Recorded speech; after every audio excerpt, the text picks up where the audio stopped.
welcome to my February hashtag challenge. Yes, so if you haven't heard of this challenge before, I'll basically be talking about hashtags during the whole month of February, so please be aware of that. I'm just kidding, it's not a bad thing, I guess. I decided to talk about hashtags this month because it's such an easy thing to fix for the people that are doing it wrong that I felt like although I do offer a hashtag package, it comes with 3 hashtag groups custom made for you. I felt like it's something that if people are willing to put in the time, both to learn and to do some research for themselves, it's something that you can kind of DIY.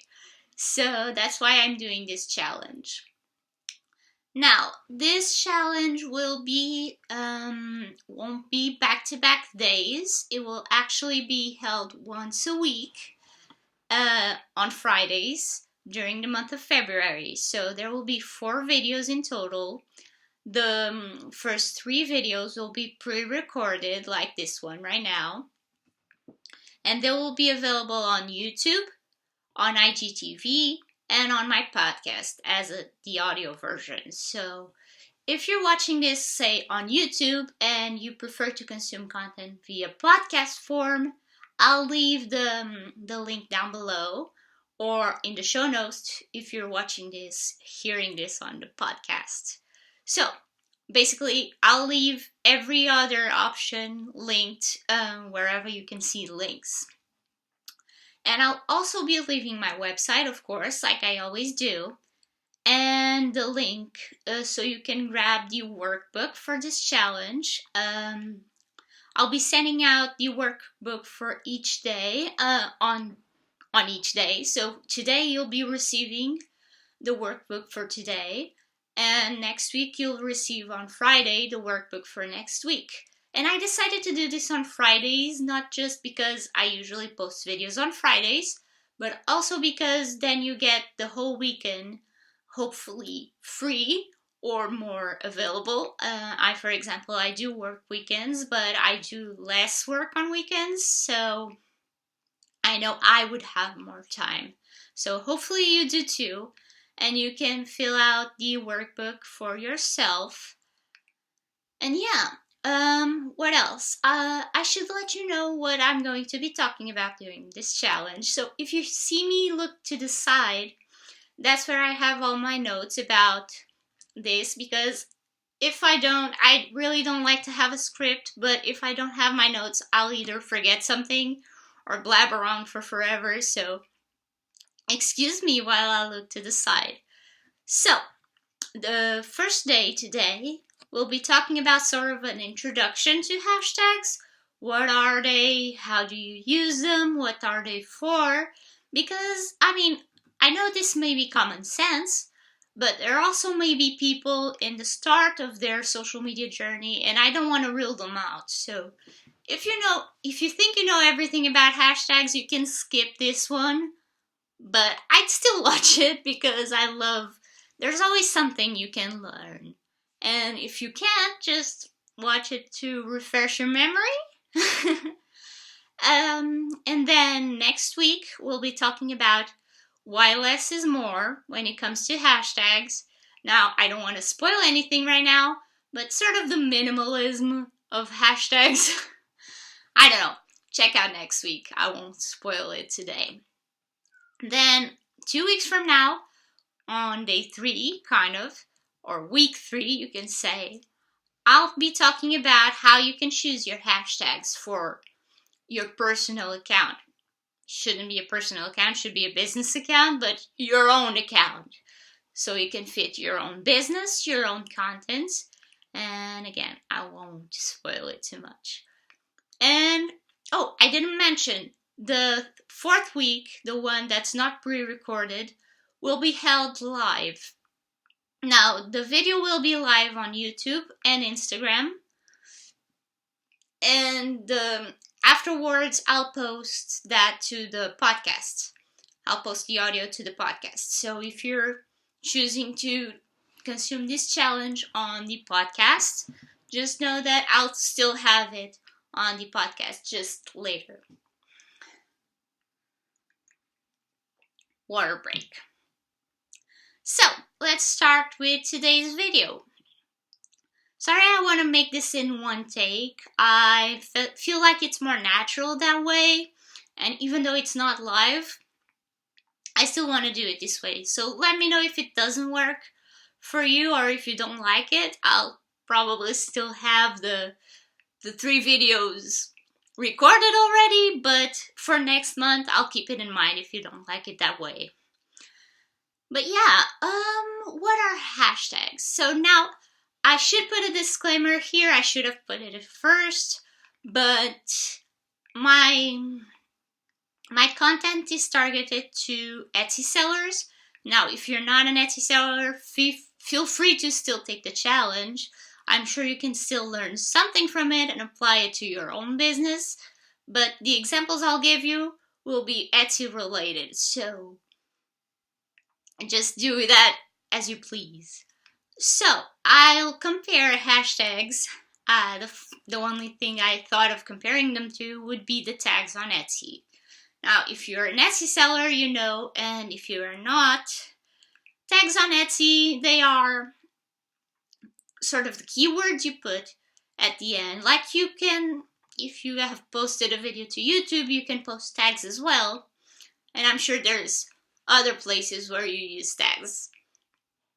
But if you don't know, tags help you with SEO on Etsy. So they help, let's say I'm selling a tote bag. I don't want to put just bag as a tag because that's too broad. Or if I want to post woman as a tag, that's not good at all. So tags help your products be seen on Etsy. So hashtags on Instagram help your posts be seen as well. They boost your visibility, but you want to use them carefully as you would on Etsy. So, like I was saying, possibly if you're selling bags for women, you don't want to say woman as a tag, as you wouldn't want to say it as an hashtag woman, because then the bags aren't for every woman, and bags aren't the only thing women will be searching for.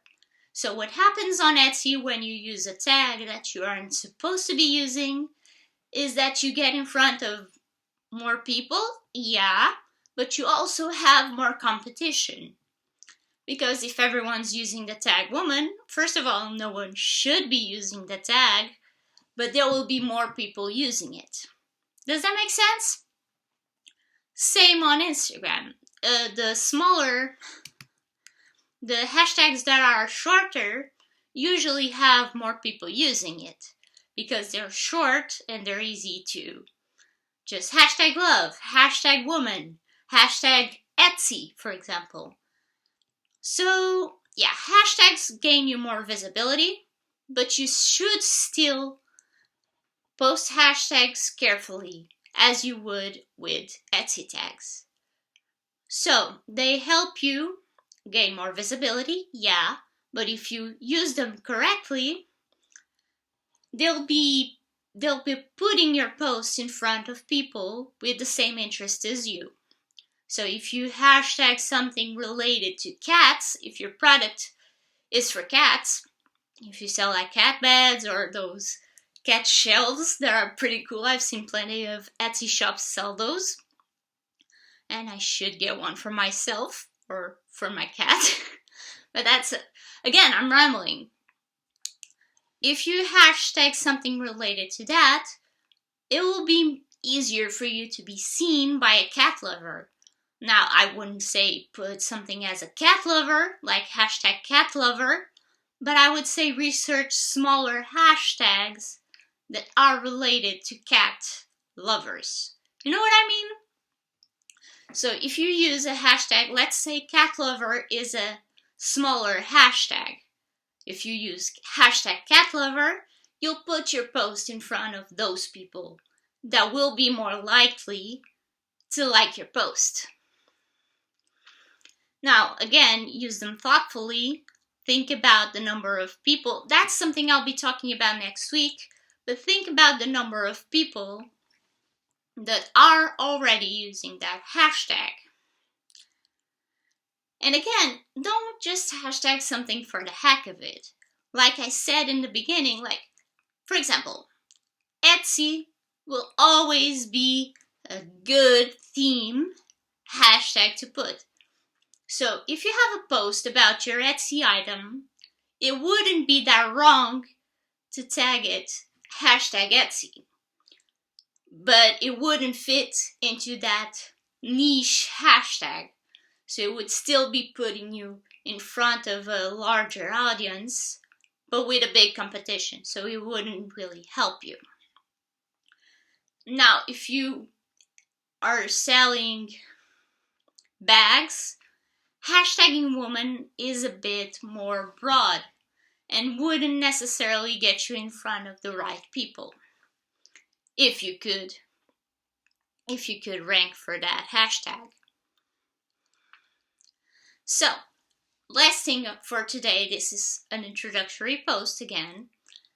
You can use up to 30 hashtags on each post on your feed and 10 hashtags on stories. Now, I plan to talk about stories hashtags on the last day of this challenge, the last week, where I'll be doing the live.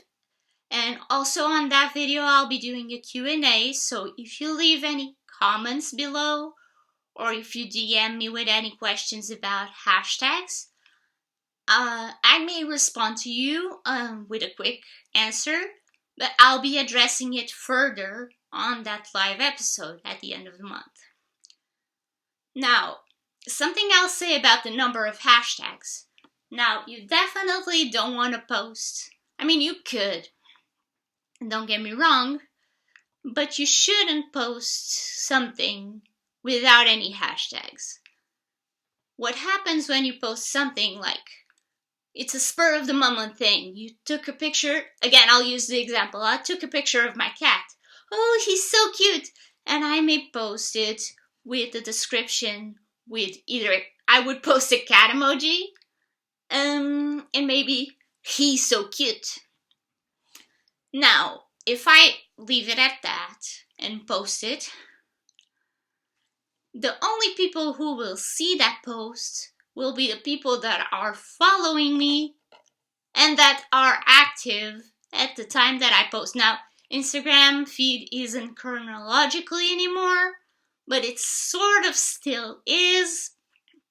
So, for example, tomorrow it will be a bit unlikely that anyone will see it because it won't show up on people's feeds anymore. And if you didn't follow me, chances are you'll never see that post, no matter how cute my cat is.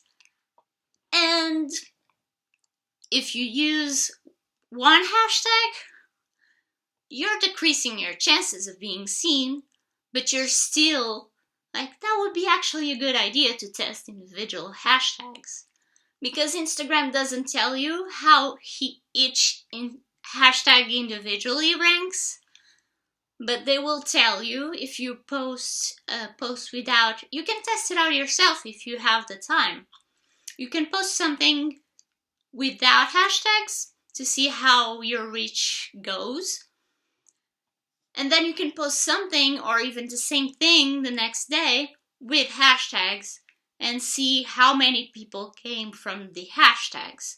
Instagram will tell you exactly. And usually for me, on the accounts that I have more followers, the posts with hashtags will be like 50-50.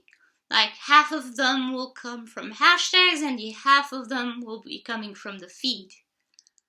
But smaller accounts will probably benefit more from hashtags because you'll get more visibility usually from hashtags than you would with the feed because you have less followers. But if you have less followers and a good hashtag strategy, it's gold. You'll be put in front of many more people than you would if you weren't using hashtags. Now, I'll stop rambling about hashtags because I could be talking about the importance of hashtags all day. But yeah, definitely my recommendation is that you use the 30 or the 10 on the stories, as long as you can come up with enough of them. So again, use them thoughtfully, use them carefully. That's why it takes a bit longer than some would like to come up with the right hashtags. You have to do some research. Now, I offered a service with the 3 hashtag groups. That's because I think 3 is a good number. You're probably posting different types of content and you don't want to. You can do a lot of research for the hashtags and you don't have to do it every time you post. I'll just say that. Don't think, oh wow, I have to do all this research every time I post, because you don't. But you also don't want to do it once and set it and forget it. Because Instagram will penalize you if you keep using the same hashtag groups. So you should rotate them. You should have like around 3, if you have like different sorts of content. Say, I usually post quotes and then something informative and then a video. So I should have 3 hashtag groups. See? If you post a quote, a selfie, an informative post, and then something about your products, then you should probably think about a 4th hashtag group. See where I go? You should have a hashtag group for each type of content that you post. On the account I had on my Etsy shop, I would usually post a quote and a product image. So in theory, I would just need 2 hashtag groups and I'll be set. But yeah, each hashtag group, you should aim to be 30 hashtags. Now, I'm going to shut up for today. I'll see you next week. And if you have any questions again, leave me in the comments or leave me a DM. And I'll get back to you and I'll respond for all of them to see on the last day of this challenge. Talk to you next week.